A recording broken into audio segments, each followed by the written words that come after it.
Hello there, world of tankers, and welcome to the channel. I'm of course your host, the Droodles Blitz, and in today's video, I'll be playing in the Swedish Tier 10 auto-reloading heavy tank, the Kranvagn. This vehicle is immensely strong on its turret armor. I mean, you literally can't pin the turret when this vehicle is hauled down as long as the player is using it right. Obviously, it's got hatches and a very weak side, but in update 9.1, one of those downsides was severely buffed, which was the turret traverse. Originally, Wargaming said that the turret traverse was too fast on this tank, so they nerfed it, and now it's buffed back. So it's got 23 degrees a second, which is way more than its original 19 degrees a second, making this tank a heck of a lot more useful in the front line, especially at dealing with more than one opponent. The chronos also changed with its intra-clip in update 9.1, going from a 3.53 second reload down to a 3 second intra-clip, which is great. That means now that you can get out all of your damage in 6 seconds instead of 7. And finally, the auto-reloading time was changed on this vehicle.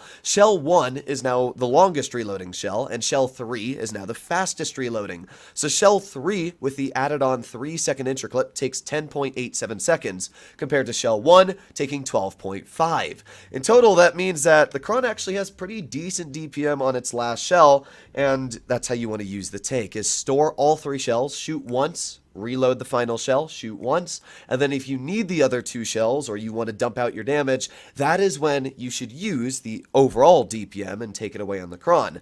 So here we are in our first battle, and let's see what we can do. Now, I do want to say I really enjoy the Kron. I've got over 800 battles in this tank, and it's pretty easy to understand why. This is one of my favorite tier 10. It's down to the fact that it's a pretty laxed playstyle. As long as you hide your weak spots, you're pretty much always going to be the last person alive on the team, because it's almost impossible to kill a tank you can't penetrate unless you push it. And a lot of people are always like, well, just push the tank, it's got a really weak turret. And yeah, that's true, or not a weak turret, but a weak hull, it's got a bad DPM, but at the same time, while this tank may have a very poor hull, I mean, it doesn't really matter that much as long as you got 1 or 2 teammates next to you. Now this battle, because our entire team is pushing off to medium side, I'm going to try and help them out. So that's exactly what I'm going to do here. We're going to push off to the side, aim in a shell into the standard B. There you go, there's 1 shell into the standard. We can also aim it on that object 84. Unfortunately, that one did bounce, but as long as I can help out my teammates here on medium side, I think that we can have a pretty decent standing and win this battle. So that's exactly what I'm going to do. I'm going to push down here, and I'm going to reload my clip in the process while I'm doing this and start pushing on towards the enemy boss Shotgun 25 ton. We do have a standard B, and as you can see, shot me right in the hull. And the thing that always gets killed in my Kron is the driver, and would you look at that, my driver died. I don't know why, but whenever I use my Kron, it's literally always the driver. That is the only thing that ever gets killed in the tank. But the good news is that we are already absolutely dubbing on medium side. You can see I helped out my mediums with my fellow chieftain, who thankfully actually stuck with the team, and because of that, I mean, we're already a 7-4. So this is where, as long as you just use your brain cells, you can actually get out a pretty decent win. So in this situation, I'm not going to shoot this AMX until I get all 3 of my shells in the clip, because why bother? We can get 1200 damage out instead of 800. So we're going to put on my super speed boost, and here we go. Let's start pushing towards this AMX 5120. There's 1 shell into his tank. Let's go for 2 shells into his vehicle, and of course, let's get this 3rd one out as well. Now, obviously, we're going to be pinned on flat grounds. Again, the Kron doesn't have much hull armor, so it's pretty expected that, you know, if I'm using this tank on any flat surface, it's not going to do too well on the armor, but that's fully expected. So yeah, I mean, we're just at this point pushing into the enemy, trying to get out as much damage as possible, because this is a pretty easy win at this point. So we're going to reload, and let's see if we can get some shells out into this chieftain. Unfortunately, our team is like perfectly blocking us right now, but there you go. We got 1 shell into the chieftain, and even though this was an incredibly fast game, we still were able to get out 2700 damage, and if our teammates weren't in front of us there, easily could have gotten that final shell out, dealing over 3k.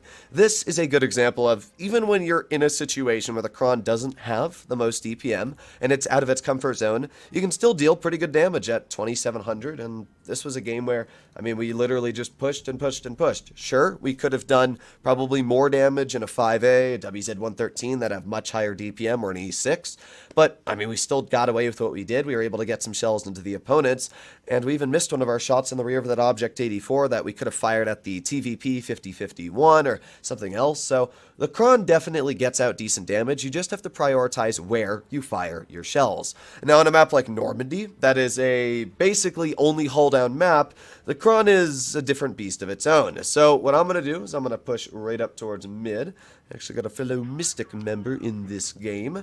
So we're going to push right up towards base B and see what we can do.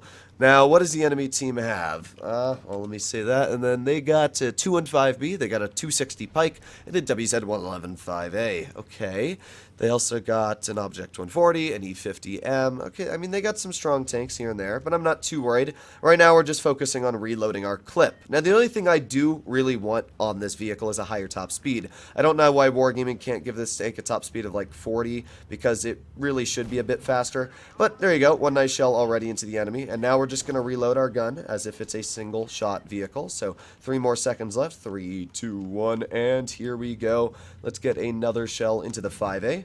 And because this guy's just sitting here, we might as well dump our clip into him. So there's another nice shell. And, well, not going to get that last one out, but why bother?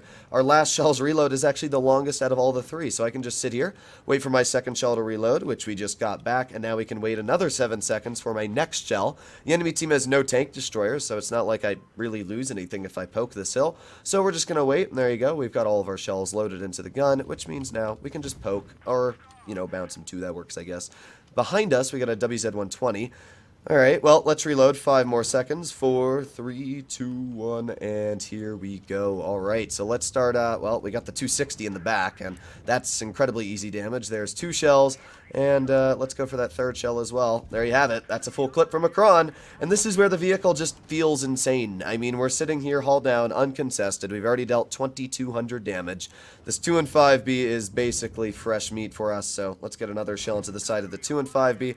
Nice 400 damage. This is where the auto-reloading aspect of this tank feels great, is down to the fact that you can just reload each shell singularly. So we're going to do that right now, and we're going to get another shell, or maybe even 2, into this E50M. I'm just going to wait for now, and, well, you know, I might as well just poke him. We have the opportunity to, and it looks like, at this point, the enemy team is basically all dead. So we're going to start heading towards the WZ-120, which is behind us. I'm going to put on my super speed boost, which actually gives me a decent power to weight ratio. And, yeah, if we get one more pen in this game, I think we should easily be able to break the 3,000 damage per mark barrier.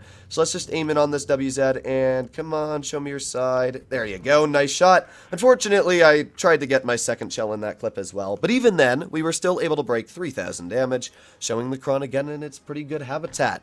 So nothing crazy here, you know, nothing like 5,000, 6,000 damage. This tank really only gets super high damage games out when your team doesn't farm them. You know, if our team was a little bit worse, I didn't have a good player on my team as well in the form of a Mystic player and everybody else, then yeah, we could have easily been able to have farmed maybe 5k in this game just holding the hill. But even with this short-lived battle, we still did 3,200. The Kron is an amazing tank, and as long as you understand how to play it, definitely one of the best tier 10s out there. Hopefully you enjoyed today's video. Let me know what you guys think about the new improved Kron in the comments down below. And other than that, I'll be seeing you in the next one. Bye-bye.